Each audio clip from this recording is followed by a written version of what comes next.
Hi friends, welcome back. இன்னைக்கு இந்த வீடியோவில் என்ன பிசுக்கு அதிகமாக படிஞ்சிருக்கக்கூடிய பாத்திரங்கள் இல்லை என்ன ஸ்டோர் பண்ணி வச்சுருக்கக்கூடிய பாத்திரங்களை ரொம்ப சுலபமான முறையில் க்ளீன் பண்ணுறது எப்படின்னு பார்க்க போகிறோம். இந்த மெத்தட்க்கு வினிகர், பேக்கிங் சோடா, சோப் இந்த மாதிரி எதுவுமே தேவைப்படாது. ஜஸ்ட் ஒரே ஒரு பொருள் யூஸ் பண்ணி இன்ஸ்டண்ட்டாகவே க்ளீன் பண்ண போகிறோம். தண்ணியிலலாம் ஊற வச்சு க்ளீன் பண்ணக்கூடிய மெத்தட் கிடையாது. இன்ஸ்டண்ட்டாகவே க்ளீன் பண்ணும் போதே உங்களுக்கு ரொம்ப ஈஸியாக எண்ணெய் பிசுக்கு எல்லாமே போயிடும். இப்போ இந்த பாத்திரங்கள் பார்த்திங்கன்னா உங்களுக்கு தெரியும் எவ்வளோ எண்ணெய் பிசுக்கு படிஞ்சிருக்கு பாருங்கள். ஒரு சிலதுக்கு மேலே எண்ணெய் பிசுக்கு பார்த்திங்கன்னா கம் மாதிரி மேலே ஒட்டியிருக்கு. ஏன்னு பார்த்திங்கன்னா நான் க்ளீன் பண்ணுறதுக்காக 20 டேஸ்க்கு முன்னாடி எடுத்து வச்சுருந்தேன். பட் வீடியோஸ் எடுக்க முடியல. ஸோ அந்த எண்ணெய் பிசுக்கு என்ன ஆச்சுன்னு பார்த்திங்கன்னா கம் மாதிரி மாறி அப்படியே பிடிச்சிட்ருக்கு. ஸோ இதை தான் உங்களுக்கு இன்றைக்கி க்ளீன் பண்ணி காட்ட போகிறேன். இப்போ வாங்க நான் எந்த மெத்தடில் க்ளீன் பண்ணுறேன் அப்படிங்கிறத வீடியோக்குள்ளே போய் பார்க்கலாம்.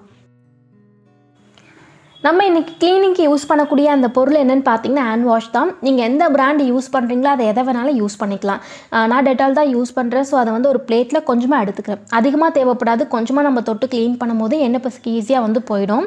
அடுத்ததாக இதில் கொஞ்சமாக கோலமாவும் நான் எடுத்திருக்கேன். இது டோட்டலாக ஆப்ஷனல் தான். இது க்ளீனிங்க்கு ஹெல்ப் பண்ணுமான்னு கேட்டிங்கன்னா அந்த மாதிரி கிடையாது. ஜஸ்ட் ஒரு ஸ்க்ரப்பிங் ஏஜென்ட் மாதிரி இருக்கும். அதுக்காக நான் இது எடுத்து வச்சுருக்கேன். உங்களுக்கு இது யூஸ் பண்ணுறதுக்கு பிடிக்கல அப்படின்னா நீங்கள் தாராளமாக ஸ்கிப் பண்ணிக்கலாம். இல்லை கோலமாவுக்கு பதில் வேறு ஏதாவது பொருள் யூஸ் பண்ணணும் அப்படின்னா அரிசி மாவு இருந்துச்சுன்னா அதை கொஞ்சமாக எடுத்து நீங்கள் யூஸ் பண்ணிக்கலாம்.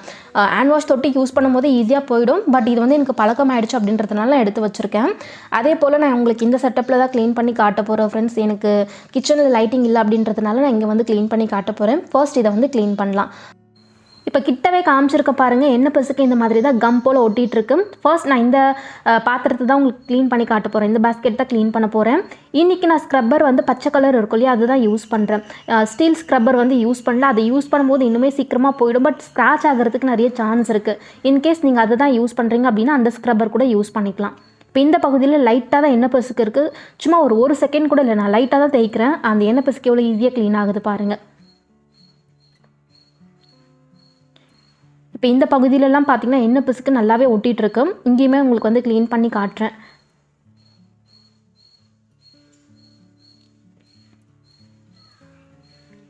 தேய்க்கும் போதே போயிடுச்சு. உங்களுக்கு டிஃப்ரென்ஸ் தெரியும் அப்படின்னு நினைக்கிறேன். இப்போ உள்ளே இருக்கக்கூடிய பகுதியில் எண்ணெய் இன்னுமே நல்லா ஒட்டிகிட்ருக்கு. அந்த பகுதியுமே க்ளீன் பண்ணி காட்டுறேன். எனக்கு இந்த செட்டப்பில் பார்த்திங்கன்னா ஃபுல்லாக க்ளீன் பண்ணி காமிக்க முடியல. அதனால தான் எங்கெல்லாம் எண்ணெய் பிசுக்கு அதிகமாக இருக்கும் அங்கெல்லாம் உங்களுக்கு க்ளீன் பண்ணி காமிச்சிட்ருக்கேன். ஒரு 2-3 இடத்த க்ளீன் பண்ணி காமிக்கிறேன். அப்போ தான் உங்களுக்கு டிஃப்ரென்ஸ் தெரியும் அப்படின்றதுனால. ரொம்ப அழுத்தி போட்டு தேய்க்க வேண்டியதெல்லாம் இருக்காது. ஜஸ்ட் ஒரு 2 to 3 செகண்ட் தேய்ச்சிங்க அப்படின்னாலே எவ்வளோ எண்ணெய் பிசுக்காக இருந்தாலும் ஈஸியாக ரிமூவ் ஆகிடும். ஹேண்ட் வாஷில் பொதுவாகவே எண்ணெய் பிசுக்கு போகிறதுக்காக அந்த ஏஜென்ட் சேர்த்துருப்பாங்க இல்லையா, அதனால தான் கையில் நம்ம வாஷ் பண்ணும்போது ஈஸியாக அந்த எண்ணெய் பிசுக்கு போயிடுது. அதனால தான் இந்த பாத்திரமும் க்ளீன் பண்ணும்போது ஈஸியாக எண்ணெய் பிசுக்கு போகுது. இப்போ டிஃப்ரென்ஸ் உங்களுக்கே தெரியும் அப்படின்னு நினைக்கிறேன். சும்மா லைட்டாக தான் தேய்ச்சா அதுக்கே எண்ணெய் பிசுக்கு ரிமூவ் ஆகிடுச்சு பாருங்கள். இந்த பகுதியிலையும் அதிகமாக இருக்குது. இங்கேயுமே க்ளீன் பண்ணி காட்டுறேன். 2-3 இடத்த க்ளீன் பண்ணி காட்டும் போது தான் உங்களுக்கு டிஃப்ரென்ஸ் தெரியும். அதனால தான். அதே போல் ஹேண்ட் வாஷ் யூஸ் பண்ணி ஸ்டவ், அதாவது கேஸ் ஸ்டவ்க்கு மேலே இருக்கக்கூடிய எண்ணெய் பிசுக்கு எப்படி ஈஸியாக க்ளீன் பண்ணுறதுன்னு சொல்லி ஆல்ரெடி வீடியோ போட்டிருக்கேன். லிங்க் டிஸ்கிரிப்ஷன் பாக்ஸில் கொடுக்குற, கண்டிப்பாக செக் பண்ணி பாருங்கள். ரொம்பவே ஹெல்ப்ஃபுல்லாக இருக்கும். ஸ்டில் நான் அதே மெத்தட் தான் ஃபாலோ பண்ணிகிட்ருக்கேன். ஒரு 5 நிமிஷத்துக்குள்ளவே நம்ம கேஸ் ஸ்டவ்வும் இதே மெத்தடில் க்ளீன் பண்ணி முடிச்சிடலாம். ஈஸியாக எண்ணெய் பிசுக்கு ரிமூவ் ஆகிடும். இப்போ இங்கே தேய்ச்சி முடிச்சாச்சு. ஒரு 2-3 டைம் தான் நான் தேய்ச்சிருப்பேன். அதுக்கே எண்ணெய் பிசுக்கு ஈஸியாக ரிமூவ் ஆகிடுச்சு பாருங்கள். தண்ணி போட்டு வாஷ் பண்ணி காமிச்சிருக்க, கண்டிப்பாக உங்களுக்கு டிஃப்ரென்ஸ் தெரியும் அப்படின்னு நினைக்கிறேன். இதே மெத்தடில் தான் நான் இந்த பாத்திரத்தை க்ளீன் பண்ண போகிறேன் ஃப்ரெண்ட்ஸ். இந்த செட்டப்பில் எனக்கு ஃபுல்லாக க்ளீன் பண்ணுறதுக்கு கஷ்டமாக இருந்துச்சு. ஸோ நான் சிங்கில் க்ளீன் பண்ணி முடிச்சுட்டு எப்படி இருக்குது அப்படின்றத காமிக்கிறேன். முன்னாடி காமிச்சது பார்த்திங்கன்னா பிளாஸ்டிக். ஸோ உங்களுக்கு கண்ணாடி பொருளும் ஒன்று க்ளீன் பண்ணி காமிச்சிடலான்னு சொல்லி நான் இதையுமே இன்க்ளூட் பண்ணியிருக்கேன். அதே மெத்தட் தான். பட் நான் இதை உங்களுக்கு லைவாக க்ளீன் பண்ணி காமிச்சேன்னா உங்களுக்கு ஒரு ஐடியா கிடைக்குன்னு தோணுச்சு. அதனால் இதை இன்க்ளூட் பண்ணியிருக்கேன். இந்த மெத்தட் பிளாஸ்டிக் ஆகட்டும், கண்ணாடி பொருள், எவர் சில்வர் பாத்திரம், எதில் ஸ்டோர் பண்ணி வச்சுருந்தீங்கனாலுமே நீங்கள் இந்த மெத்தட் ஃபாலோ பண்ணும்போது ரொம்ப ஈஸியாகவே போயிடும். நான் மோஸ்ட்டாக கண்ணாடி பாத்திரத்தில் தான் எண்ணெய் ஸ்டோர் பண்ணி வைப்பேன். அதனால் இதை மட்டும் தான் என்னால் க்ளீன் பண்ணி காமிக்க முடிஞ்சுது. இன்கேஸ் நீங்கள் ஸ்டெயின்லெஸ் ஸ்டீல் பாத்திரத்தில் ஸ்டோர் பண்ணி வச்சுருந்தீங்கன்னா கூட இதே மெத்தட் ஃபாலோ பண்ணி க்ளீன் பண்ணிக்கலாம். இன்னுமே அதில் ஈஸியாக உங்களுக்கு ரிமூவ் ஆகிடும். பிளாஸ்டிக்கில் தான் பார்த்திங்கன்னா ரொம்ப டக்குன்னு பிடிச்சிக்கும். அதே டைமில் க்ளீன் பண்ணுறது கஷ்டமாக இருக்கும். எவர் சில்வர் பாத்திரத்துலலாம் பார்த்திங்கன்னா ஈஸியாகவே எண்ணெய் பிசுக்கு போயிடும். இதில் தேவையில்லாத எண்ணெயை தான் ஸ்டோர் பண்ணி வச்சுருந்தேன். வீடியோஸ்க்கு உங்களுக்கு நல்லா எண்ணெய் பிசுக்கு இருந்து க்ளீன் பண்ணி காட்டும் போது நல்லா டிஃப்ரென்ஸ் தெரியும் அப்படின்னு தோணுச்சு. அதுக்காக நான் க்ளீன் பண்ணாமே வச்சுருந்தேன். அதனால தான் பார்த்திங்கன்னா இந்தளவுக்கு எண்ணெய் பிசுக்கு இருக்குது. லைட்டாக இருக்கும்போது க்ளீன் பண்ணி காமிச்சோம் அப்படின்னா கண்டிப்பாக டிஃப்ரென்ஸ் தெரியாது இல்லையா, அதுக்காக தான்.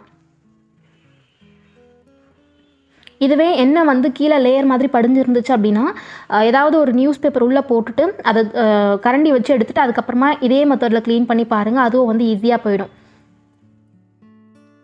இப்போ தேய்ச்சி முடிச்சாச்சு. தண்ணியில் வந்து வாஷ் பண்ணி காட்டுறேன் பாருங்கள். வீடியோ கூட பார்த்தீங்கன்னா ஒன் ஷாட்டில் தான் இருக்கும். எவ்வளோ புதுசு மாதிரி பளபளப்பாக மாறிடுச்சு பாருங்கள்.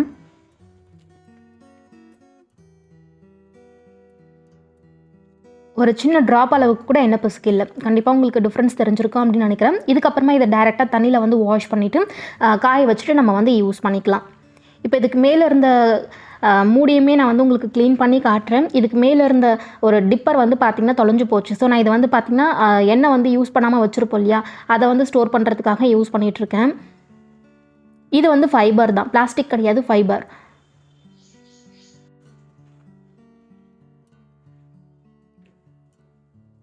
அவ்வளோதான் ஃப்ரெண்ட்ஸ், தேய்ச்சி முடிச்சாச்சு. இப்போ வந்து வாஷ் பண்ணிக்கலாம். இதுலையுமே ஈஸியாக வந்து ரிமூவ் ஆகிடுச்சு பாருங்கள். தண்ணியில் வாஷ் பண்ணி காட்டும் போது உங்களுக்கு தெரியும். இப்போ இதே மெத்தடில் நான் உங்ககிட்ட காமிச்ச எல்லா பாத்திரத்தையுமே க்ளீன் பண்ணி முடிச்சுட்டு காமிக்கிறேன். இப்போ பாருங்கள் ஃப்ரெண்ட்ஸ், எல்லா பாத்திரமும் அதே மெத்தடில் க்ளீன் பண்ணிவிட்டு நான் வெயிலில் வந்து காய வச்சு எடுத்திருக்கேன். இந்த அளவுக்கு காஞ்சதுக்கப்புறமா நீங்கள் எடுத்து எண்ணெய் வந்து ஸ்டோர் பண்ணி வச்சுக்கலாம். பொதுவாக நம்ம எண்ணெய் பாத்திரங்களை சோப்லாம் போட்டு வாஷ் பண்ணால் கூட, எவ்வளோ வாஷ் பண்ணால் கூட காஞ்சதுக்கப்புறமா கூட அதில் எண்ணெய் ஸ்மெல் லைட்டாக இருந்துக்கிட்டே இருக்கும். பட் இந்த மாதிரி நீங்கள் ஹேண்ட் வாஷ் யூஸ் பண்ணி க்ளீன் பண்ணும்போது உங்களுக்கு அந்த பிரச்சனையுமே இருக்காது. கொஞ்சம் கூட ஸ்மெல்லே இருக்காது. புதுசாக வாங்கும்போது எப்படி இருக்குமோ அந்தளவுக்கு ஃப்ரெஷ்ஷாக மாறிடும். ஸோ கண்டிப்பாக இதே மெத்தடில் ஃபாலோ பண்ணி க்ளீன் பண்ணி பாருங்கள் ஃப்ரெண்ட்ஸ். ரொம்ப நேரம் போட்டு நீங்கள் கை வலிக்க தேய்க்க வேண்டிய அவசியம் இருக்காது. இன்ஸ்டண்ட்டாகவே க்ளீன் பண்ணிடலாம். ரொம்ப ஈஸியான மெத்தட் தான். கண்டிப்பாக இந்த மெத்தட் உங்களுக்கு பிடிச்சிருக்கும் அப்படின்னு நினைக்கிறேன். இந்த வீடியோ உங்களுக்கு பிடிச்சிருந்தா மறக்காமல் சேனலுக்கு சப்ஸ்கிரைப் பண்ணிக்கோங்க. இது போல் இன்னொரு வீடியோவில் பார்க்கலாம். தேங்க்யூ.